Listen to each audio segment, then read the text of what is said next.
Assalamualaikum warahmatullahi wabarakatuh. Hello, good morning everyone. We are from Potato Berbagi Group of Sociolinguistik subject. Today, we will deliver Unit 10 material, which the topic is about style, context, and register. Before we are going to deliver our material, allow me to introduce my group's member. Dara Amara Aulia, Ananda Angelina Putri, myself, Tera Kurniawan, Pelangi Cahyani Lamsari, Tania Olivia Aldenis, Seva Zakia Putri, Sevi Zakia Putri, Mareta Sutanti, and the last is Esmeralda Kiki. Okay guys, this is the table of contents of our material. It is divided into 5 parts. The first one is addressing as an influence on style. The second, accommodation theory. The third, context, style and class. The fourth, style in non-Western societies. And the last one is register. Okay, we are going to deliver the first part of this material. Addressing as an influence on style. You can see on the screen there are 2 examples.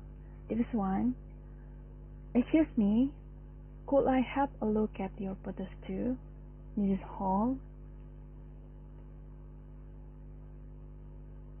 And the second, Simontone Gisalo.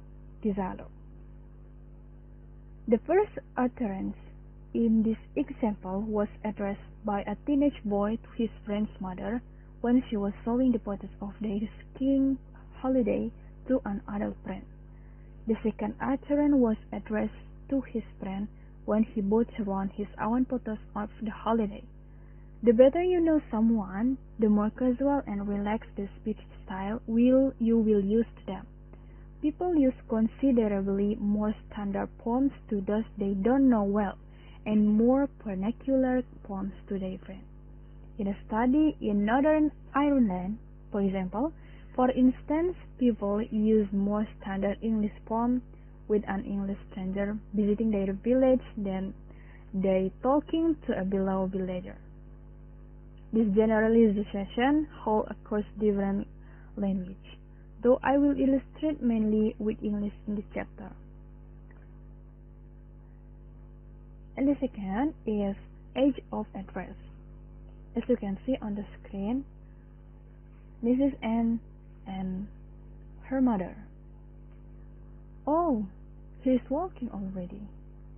Oh yes, he's such a clever little below, aren't you? Hullo, Cupibu.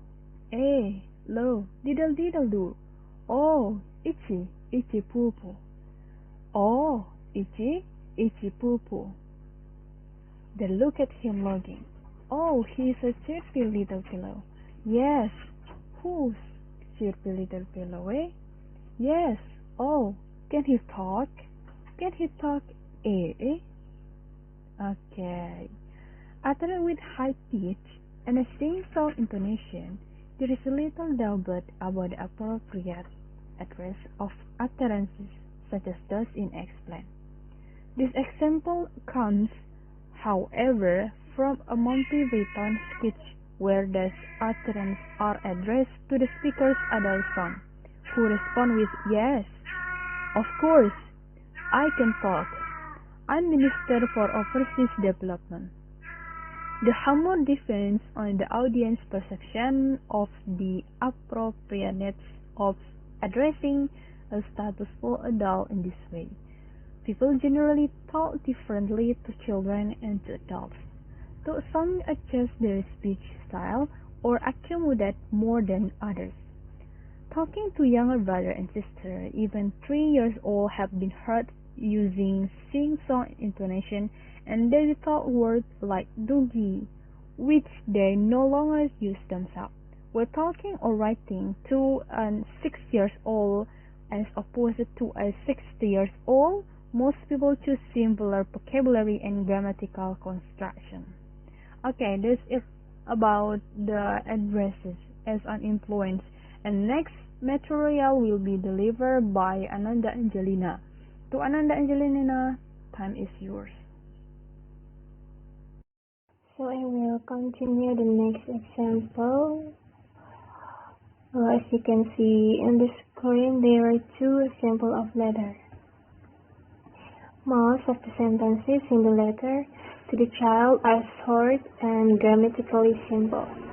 Longer ones consist of simple sentences linked by coordinations. The sentences are also more explicit. Little is left for the child to infer. There are more complex sentences in the letter to the adult with more subordinate clauses. The brackets indicate the beginning and end of the subordinate clauses. The vocabulary in the two letters is different too. In the first letter, low frequency words such as subsequent, exotic, research, fall, gratitude, embroil, and absorbing suggest the addressee is not a 6-year-old. In the second letter, simpler and more common words are used, such as like, play, and to, with phrases like load and little while. The different addresses clearly influence the language used, even though the message in each letter is very similar. Many speakers also use a different style in addressing elderly people, often with features similar to those which characterize their speech to children, a simpler range of vocabulary and less complex grammar. The use of we rather than you to refer to the addressee, and sometimes even the sing-song intonation which characterizes daily talk. And then we move to a social background of addressee. So there are one example, as you can see in the screen. June works in a travel agency in Cardiff, the capital city of Wales. She sees a wide range of people in the course of her job. Last Tuesday, she saw an accountant, an old friend from school, a woman who works for the council as a cleaner, and a local school teacher. As she spoke to each person, she pronounced words like better and matter differently, depending on the way her customer pronounced this word. When June is speaking to people from the same social background as her own, she pronounces the consonant in the middle of better as B about a quarter of the time. We could say that this is her normal level of pronunciations between vowels. But when she is talking to customers from a lower social class, she adapts her pronunciation to their speech. For the lowest social class in Cardiff, the average amount of pronunciation in the middle of words like better is about 78%. When June was planning the cleaner's holidays for her, June saved for her normal 26% of pronunciations to over 60%. In other words, she went over halfway towards the cleaner's speech style. It is June's job to get on well with her clients and encourage them to book with her firm. Accommodating to the speech style is one way she signals her desire to get on well with them and make them feel comfortable. Okay, thank you, Ananda. Next material will be delivered by Pelangi. The next material is accommodation theory. So, I will explain about speech convergence, how the speaker accommodate, and speech divergence. Speech convergence. This is refers to the process through which an individual shifts speech pattern in interaction, so that they more closely resemble the speech pattern of speech partners. Speech convergence is when people's speech starts to sound similar to each other. Often, this is a sign that the speakers are being polite to each other. Speech convergence is not only for social reasons. Another reason that a person will modify their speech is for the sake of removing technical jargon when dealing with people who are not familiar with it. For example, when a mechanic speaks to a doctor about what is wrong with their car, or when a medical doctor speaks to a patient about the patient's health. The modification happens so that the other person can understand.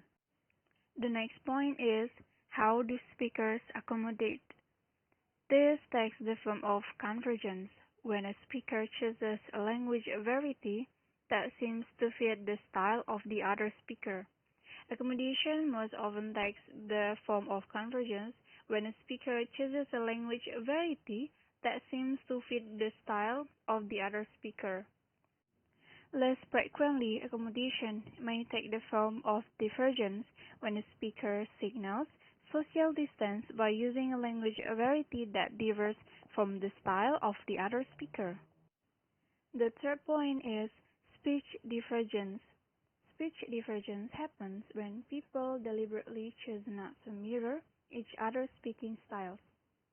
The message that is sent when doing this is that the people communicating do not want to accommodate, seem polite, or perhaps that they do not like the people they are communicating with.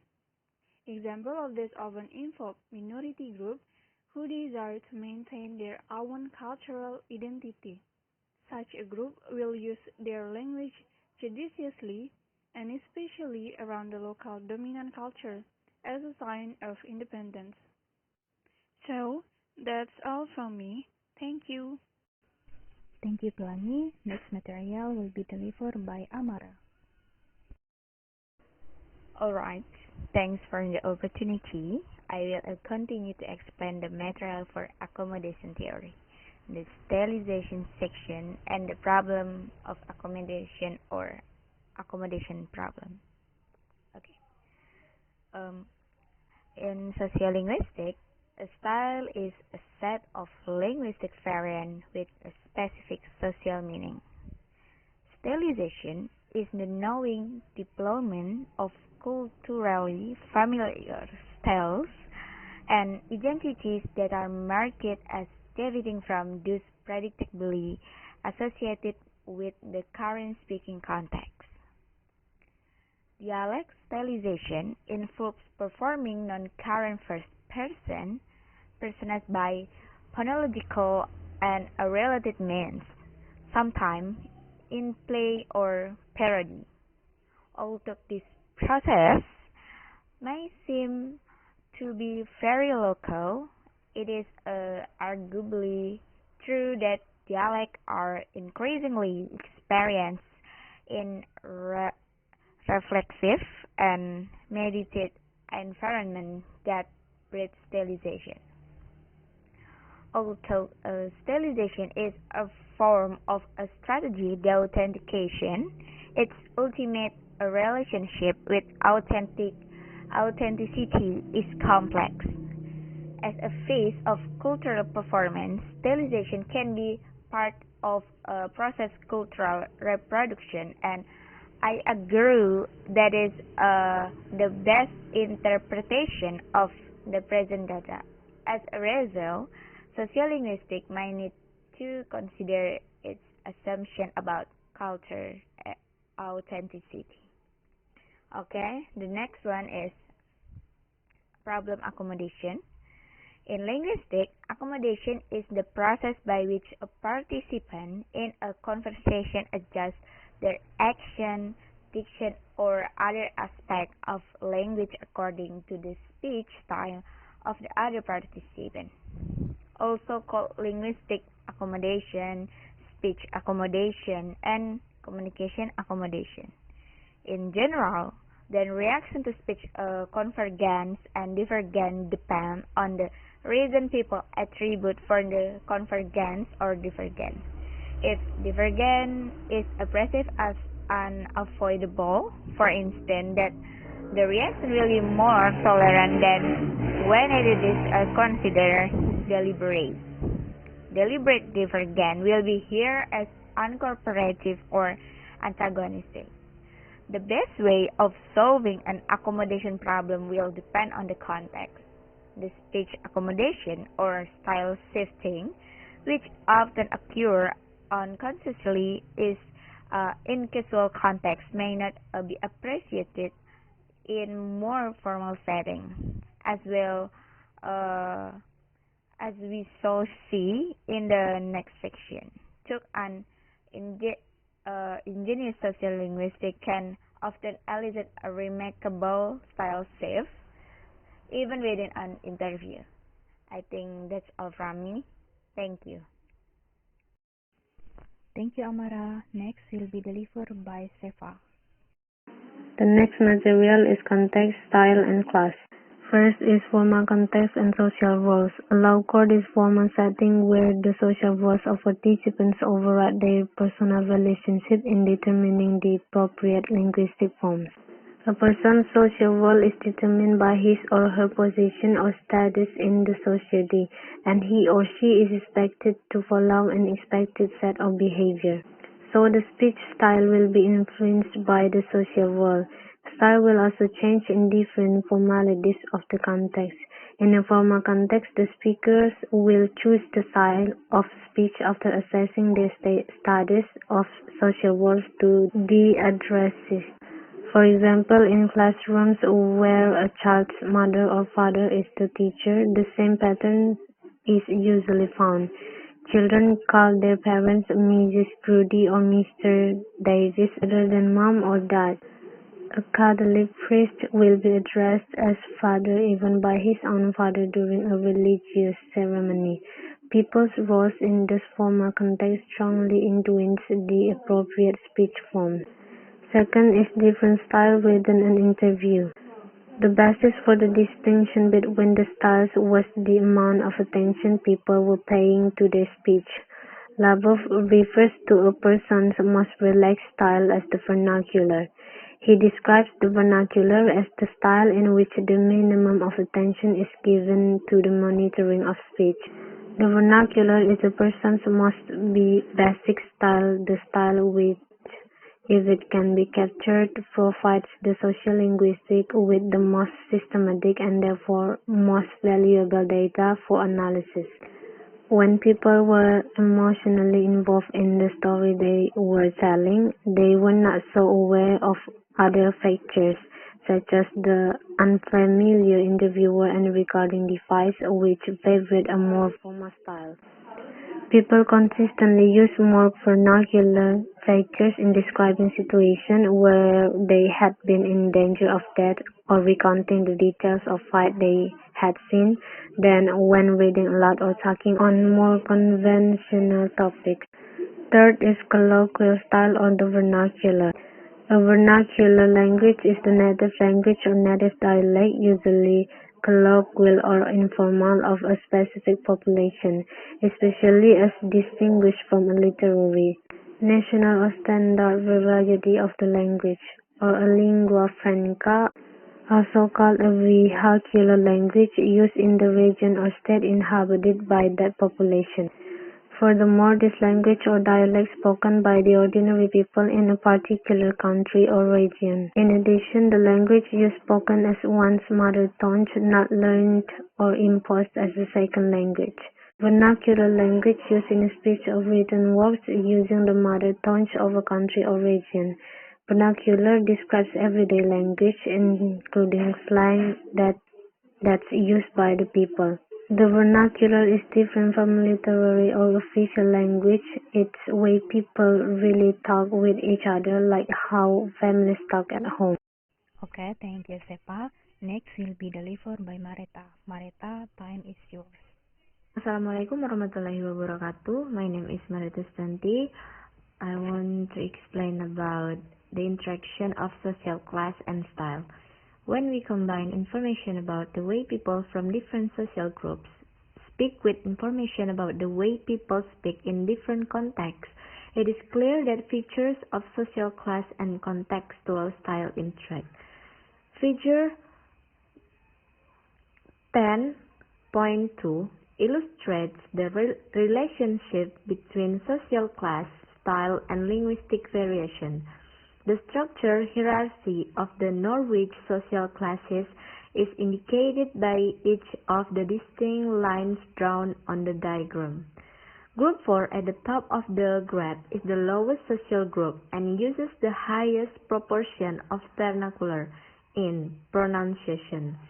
Going down the graph, each social group uses fewer vernacular in pronunciations than the one above and more than the one below, and so the lines are clearly distinguishable.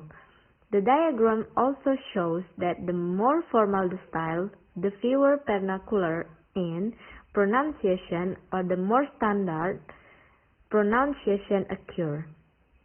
When you want to shift style, the obvious way to vary your speech is to imitate the speech of another person.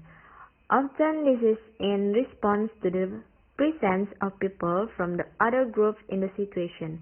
In order to sound more casual, for instance, in the pub or at a party, people tend to adopt features of the speech of a lower social group. In order to sound more formal in an interview or when giving a formal speech, they use people from a higher or more sophisticated social group as their speech models. So when they shift styles, people often adopt the linguistic features of a different group, and in general, the lower social groups shift their speech more as they move from one style to another than the higher social groups do, as figure 10.2 illustrates. And the last, I will explain about hypercorrection. Hypercorrect usage goes beyond the norm. It involves extending a form beyond the standard. The use of I rather than me in constructions such as between you and I illustrates structural hypercorrection. So does he ask for you and I? Examples of hypercorrect behavior tend to occur when people are involved in unfamiliarly formal situations. The origins of these instances of structural hypercorrection lie in the insecurity introduced by the Latin-based English grammars used by school teachers in an earlier era. I is overextended from context such as "it was I who rang you last night," where one could argue it is formally and technically correct to pompous, to contexts which appear similar but are in fact grammatically different. Thus, the pattern of interaction I have described between social group or interspeaker variation and style or intraspeaker variation seems to be very widespread. It is not universal. In some communities, such as Tunisia and in the town of Reds in Tunis, speakers signal stylistic and social group differences using distinct linguistic variables. In other words, the linguistic features that signal their group membership are quite different from the linguistic features which are responses to the social context they are speaking in. In English, this pattern can be found when we turn to examine the features of particular registers. The language associated with particular contexts, such as finance or science, music, the law, or horse racing. The stylistic features which identify these ways of speaking are generally distinct from social class variables. Alright, thank you Mareta. Next material will be delivered by Tania. Tania, time is yours. First of all, let me introduce myself. My name is Tania Olivia Aldenis, and I will explain about style in non-Western societies. Alright, now let's move on to style in non-Western societies. Related status must be carefully assessed on every occasion in order to select the correct combination of grammatical forms, vocabulary items, and pronunciation. In other words, the appropriate style for the context and the addressing. Japanese is one of a number of languages with a special set of grammatical contrasts for expressing politeness and respect for others. Before deciding which style of Japanese to use, Japanese speakers assess their status in relation to their addresses on the basis of such factors as the family background, gender, and age. And even one day's age difference can be important, as well as the formality of the context. Then they select from plain, polite, and deferential styles.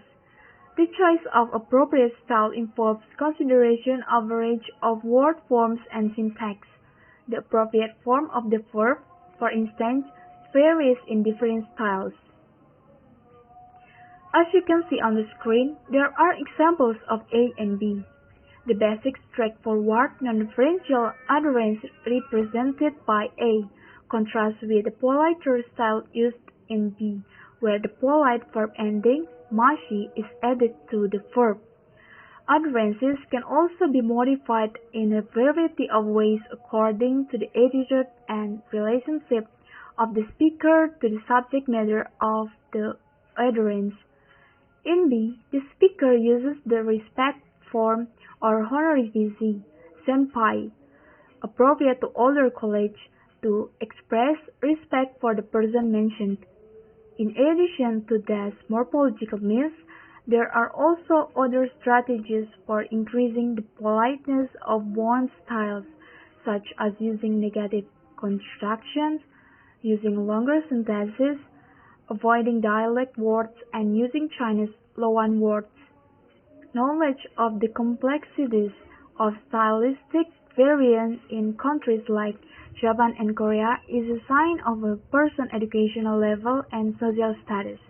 Better educated people have greater control of the various styles, so the social status of a speaker can be deduced from the skill with which they select and use the various styles of Japanese or Korean.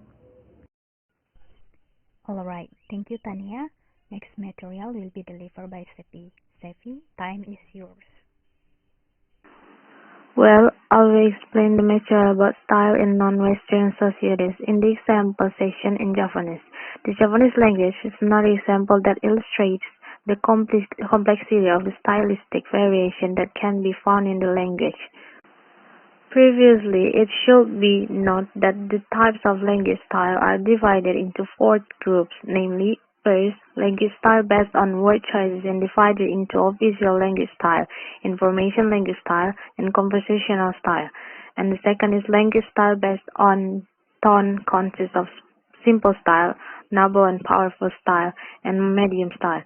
And the third is language style based on sentence structure, consists of climax and anticlimax, and parallelism, antithesis, and repetition. And the last is the style of language based on whether or not the meaning is direct, consists of a rhetorical style. As we know that Japanese speakers themselves have two levels of social dialect, each of which has 3 levels of stylistic, and so this has an influence on the linguistic choice of Japanese speakers, and each level involves different pronunciation, different grammatical forms, and different vocabulary items. So the important thing is that we can jump between levels. So the use of the Japanese language still pays attention to the level of speech or upload base. There are 2 levels of Japanese speech, which can be divided into 2, namely ngoko and krama. Then ethically uploading the Japanese language consists of ngoko inonsen and ngoko alus, krama inonsen and krama alus. The 2 levels are described as follows.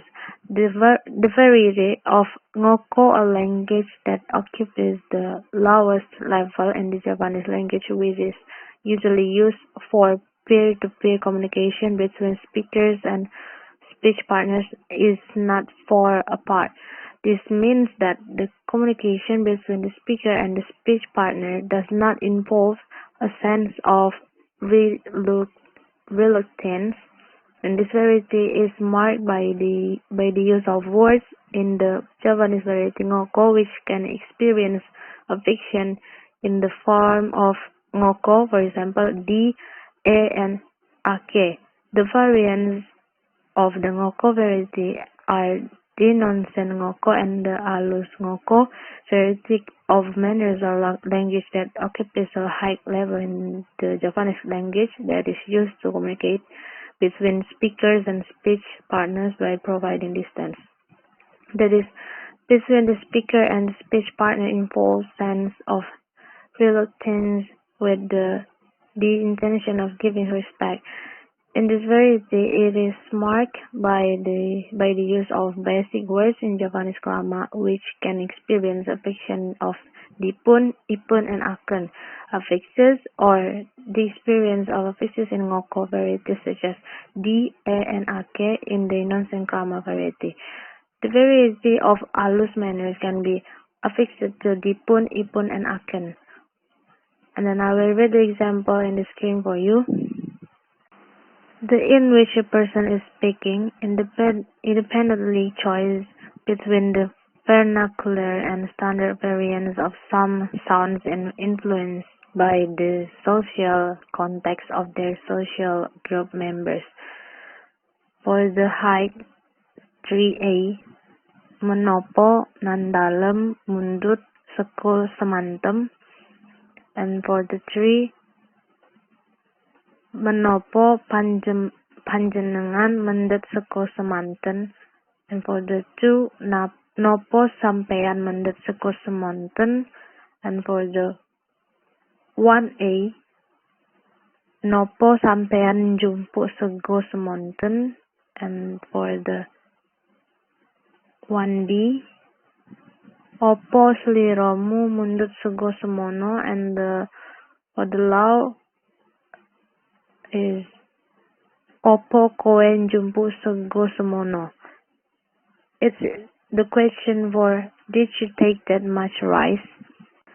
So as seen in the example in this screen, the sentence in this example are ordered from the most formal high style or level 3A, known as Krama Inggil, to the less formal low style or level 1, which is known as Ngoko. And note that while there is a lot of overlap, especially between hot levels, each sentence is different from one another, and there is no one common word form, so that it can be seen that there are at least 4 functions of the use of the Javanese speech level, namely as a relationship indicator, a honorary indicator, a social status indicator, and a speech situation indicator.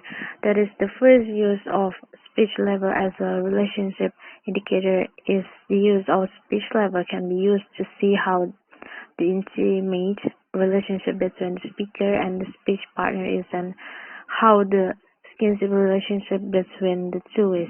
And the second is the use of speech level as an honorific indicator, which can be interpreted that each level of Javanese language has a different level of respect. And for the third, the use of speech level as an indicator of difference in social status.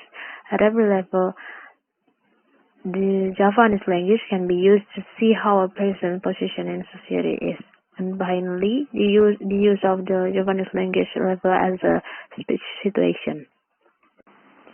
This can indicate that each person chooses a different level. For example, if we are an ordinary educated citizen who then talks to a high-ranking government official, we would be better off using the highest level 3A to express respect. But the official himself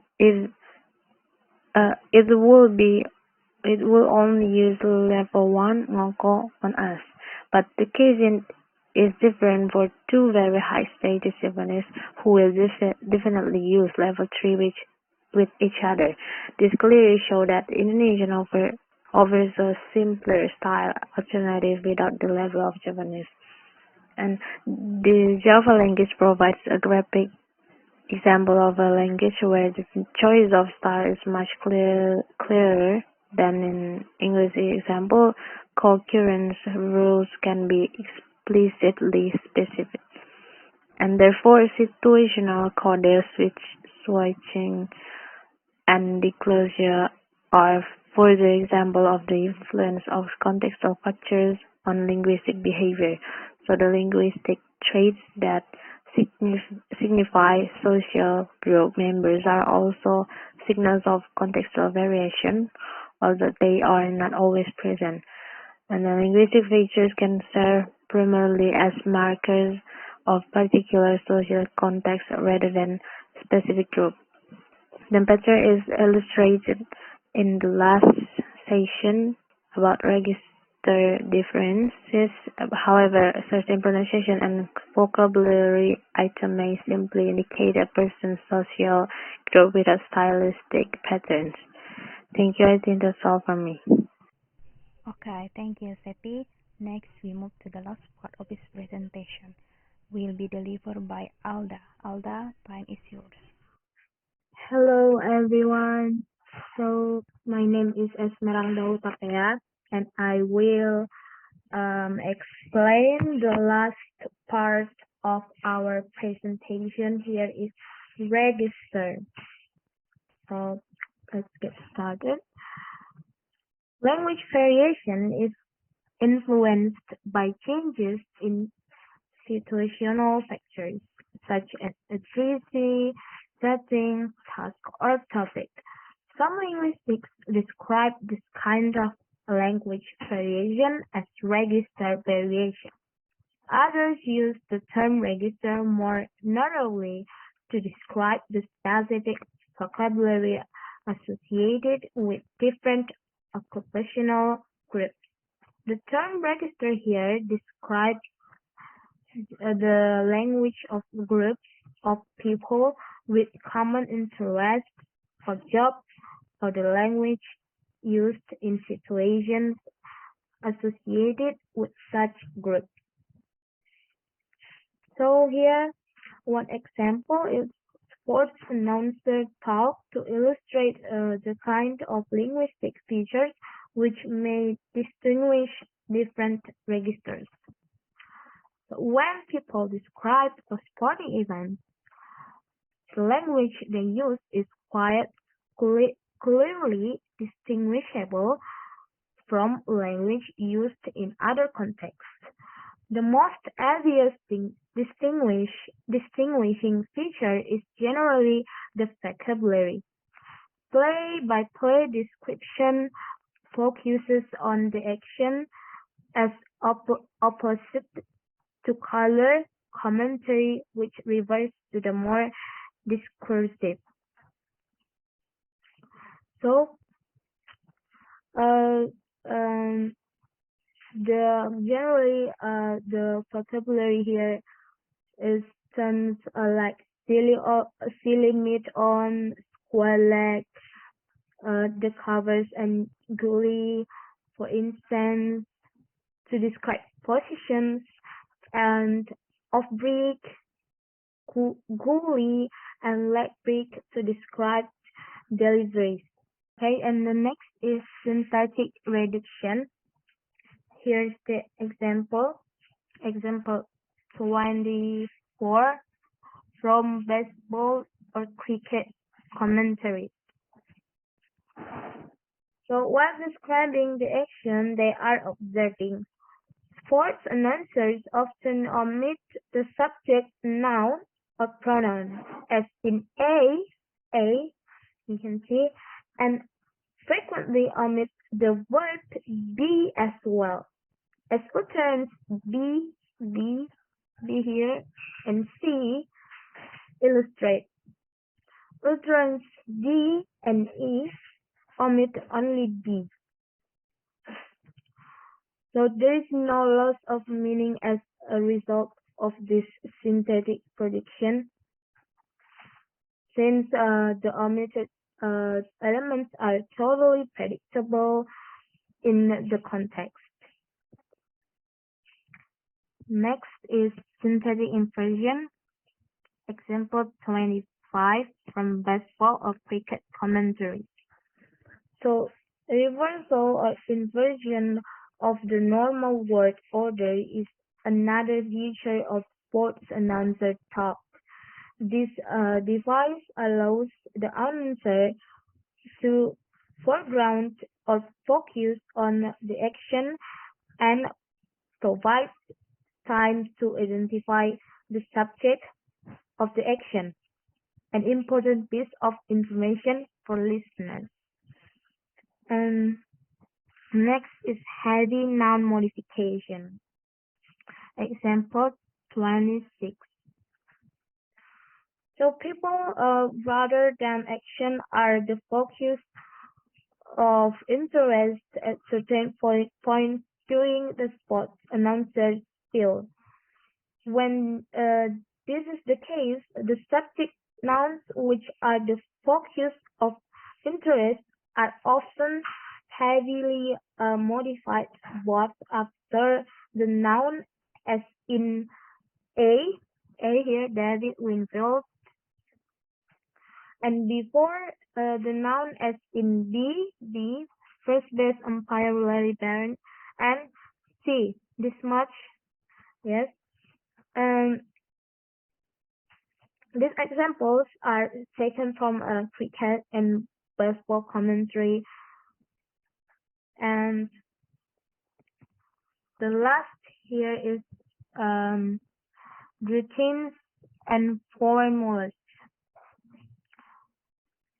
An interesting feature of sports commentaries, including race calling, the commentary accompanying a horse race, is the use of routines to reduce the memory burden on the speaker. The specialized registers of occupational groups developed initially from the desire for quick, efficient, and precise communication between people who share experience, knowledge, and skills. Over time, the language of such groups develops more and more characteristics. It's lexical, synthetic, and even phonological, which distinguish their communication from those of other groups. Okay, and I think that's all from me. Thank you so much. Okay guys, that's all about our presentation. Hopefully this will be usable for you all. Thank you so much for watching. And the last, I close this presentation by saying Wassalamualaikum warahmatullahi wabarakatuh.